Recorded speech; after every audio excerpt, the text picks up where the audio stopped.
कभी वन में सिंह को अखेट करते देखा है? हमें लगता है कि सिंह तेजस्वी है, बलशाली है, तीव्र है, इसलिए वो अखेट कर पाता है।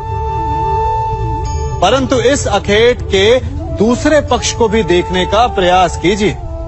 सिंह अखेट तभी कर पाता है जब हिरण आस छोड़ देता है, जब वो भागना बंद कर देता है, जब वो संघर्ष करना छोड़ देता है। सिंह हिरण की मृत्यु नहीं चुनता, हिरण स्वयं अपनी मृत्यु चुनता है। ठीक उसी प्रकार असफलता हमें नहीं चुनती, हम असफलता को चुनते हैं। ये हम ही हैं जो आशा को छोड़कर संघर्ष करना छोड़ देते हैं और भाग्य का अखेट बन जाते हैं। इसलिए संघर्ष करना मत बंद कीजिए, प्रयास करते रहिए और सफलता आपकी मुट्ठी में होगी। जब घर में अंधकार छा जाता है तो प्रकाश लाने के लिए आप क्या करते हैं? दीपक ढूंढते हैं और उसकी लौ को प्रज्वलित करते हैं और फिर अंधकार अपने आप दूर हो जाता है। अब आप कहेंगे कि इसमें कौन सी नई बात है? यदि अंधकार को दूर करना है तो दीपक की लौ को प्रज्वलित तो करना ही पड़ता है। यही बात तो समझने की है। यदि अंधकार से लड़ना है तो अंधकार का सहारा नहीं लिया जा सकता, उसके लिए प्रकाश की आवश्यकता होती है। घृणा का अंत करना है तो उसे घृणा से अंत नहीं किया जा सकता, उसे प्रेम की आवश्यकता होती है। शत्रुता का अंत शत्रुता से नहीं किया जा सकता, उसे क्षमा की आवश्यकता होती है। यदि आपको नकारात्मक ऊर्जाओं से लड़ना है तो स्वयं को सकारात्मक बनाना होगा और तभी आपके जीवन में वास्तविक आनंद आ सकेगा। एक न एक बार हर युवा के जीवन में एक ऐसा समय आता है जब उसे लगता है कि उसके माता पिता उसके साथ बहुत कठोर हो रहे हैं। मैं आपसे पूछता हूं, क्या आपने कभी कुम्हार को मटकी बनाते हुए देखा है? वो गीली माटी से मटके को चाक पर आकार देता है और वास्तविक आकार वो मटकी को तब देता है जब वो लकड़ी के संभल से मटके को बाहर से पीटता है। हम सभी उस कुम्हार को मटके को पीटते हुए देखते हैं, परंतु उस कुम्हार के उस हाथ को नहीं देखते जो मटके को भीतर से बाहर की मार से सहारा दे रहा है। हमारे माता पिता भी ऐसे ही होते हैं। अपनी संतान के भले के लिए, उसके भविष्य को आकार देने के लिए कभी कभी वो कठोरता को भी अपनाते हैं। आप केवल उनकी कठोरता को मत देखिए, उस संभल को भी देखिए जिसने आपको भीतर तक से संभाल कर रखा है। आप जानते हैं कि मैं क्या कर रहा हूं?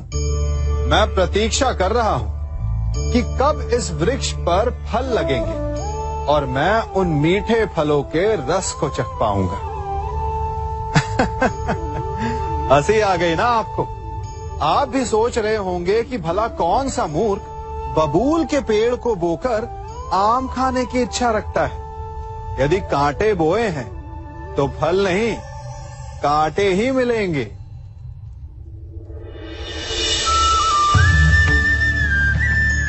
देखा, रक्त बह गया। ठीक ऐसा ही हमारे कर्मों के साथ होता है। हमारे बुरे कर्मों का फल कभी शुभ नहीं हो सकता। जो हाथ अस्मिता लूटने को आगे बढ़ेंगे, उन हाथों को कटना होगा।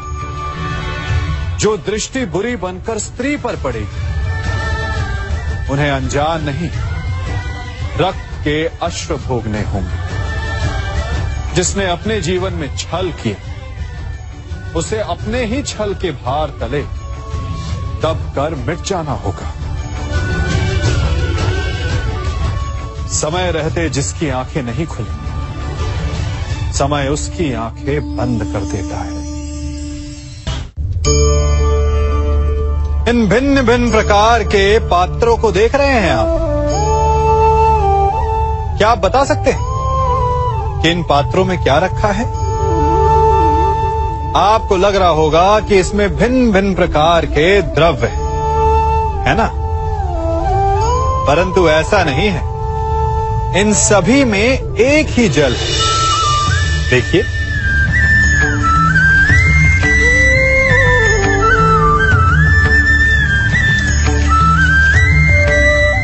परंतु ये भिन्न भिन्न लगते हैं क्योंकि जिसमें ये जल रखा है उसके रंग को परिभाषित करता है। अब यूं समझिए कि इस पात्र में रखा जल हम हैं और ये पात्र वो संगति है जिसमें हम रहते हैं। हमारी संगति के गुण धर्म हमें, हमारे व्यक्तित्व को, हमारे संप्रेषण को बहुत प्रभावित करते हैं।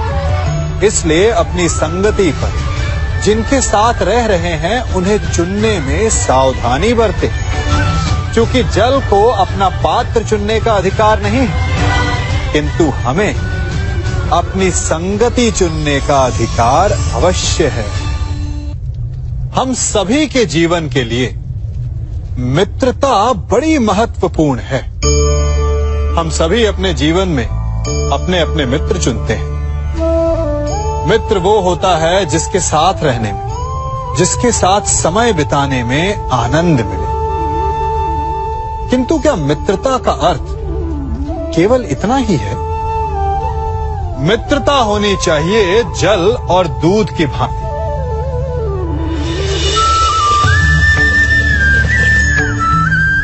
जो एक साथ सदा मिल जाते हैं, एक आकार हो जाते हैं। जब दूध उबलता है तो जल भाप बनकर उड़ता है ताकि दूध का अस्तित्व बना रहे।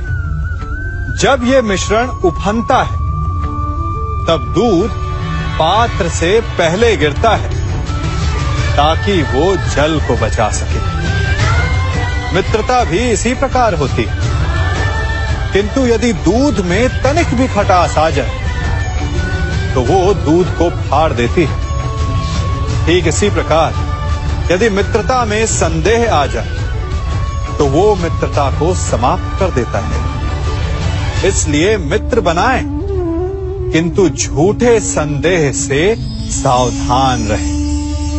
जब सागर का जल वाष्प बनकर उड़ता है तब वो हमें दिखाई नहीं देता। मेघ उस जल को अपने भीतर छिपा लेते हैं, लंबी यात्रा करते हैं, प्रयास करते हैं कि वो जल सदा उनके भीतर छिपा रहे। परंतु जब वायु का वेग उन्हें उड़ाकर किसी पर्वत से ले जाकर के टकरा देता है तब उन मेघों को बरसना ही पड़ता है, क्योंकि यही नियति है, यही प्रकृति है। क्योंकि जल को सागर में जाकर मिलना ही है। ठीक ऐसा ही हमारे साथ भी होता है। हम सत्य अपने मन के मेघों में चाहे जितना छिपाने का प्रयास कर लें, परंतु समय की आंधी उसे वास्तविकता के पर्वत से ले जाकर के टकराकर हमारे समक्ष ले ही आती है। जिस भय के कारण आप सत्य को सामने नहीं लेकर आना चाहते, एक दिन वही भय हमारे समक्ष आकर खड़ा हो जाता है और फिर हम लाचार हो जाते हैं, क्योंकि हमने उस भय का सामना करने की तैयारी नहीं की होती। इसलिए सत्य से भागे नहीं, उसे छिपाए भी नहीं, उसे स्वीकार करें। भविष्य की बड़ी विपत्ति से बच जाएंगे। वृक्ष से टूटकर गिरे पत्ते को तो आप सभी ने देखा होगा। वो कुछ ही देर में मुरझा जाता है, पीला पड़ जाता है, सूख जाता है। वायु का वेग उसे उड़ाकर कहीं और ले जाता है, पैरों तले पिसता है, वर्षा के जल में गलता है। तो क्या यही अंत है? नहीं। इसके पश्चात क्या होता है वो विचारणीय है। एक पत्ता गलकर, सूखकर, पिसकर उसके अवशेष धरती में रिसते हैं और खाद बनते हैं, और उसके पश्चात वो खाद पेड़ की जड़ों में जाकर मिल जाता है और नव जीवन देता है एक और नए पत्ते को। अर्थात कहीं भी कभी भी कुछ भी ना अयोग्य होता है ना बेकार होता है। इसलिए कुछ नष्ट हो जाने की चिंता करे बिना उसे आप समाज के हित में लगा दीजिए। विश्वास कीजिए, वो वस्तु, वो प्रयास कभी नष्ट नहीं होगा।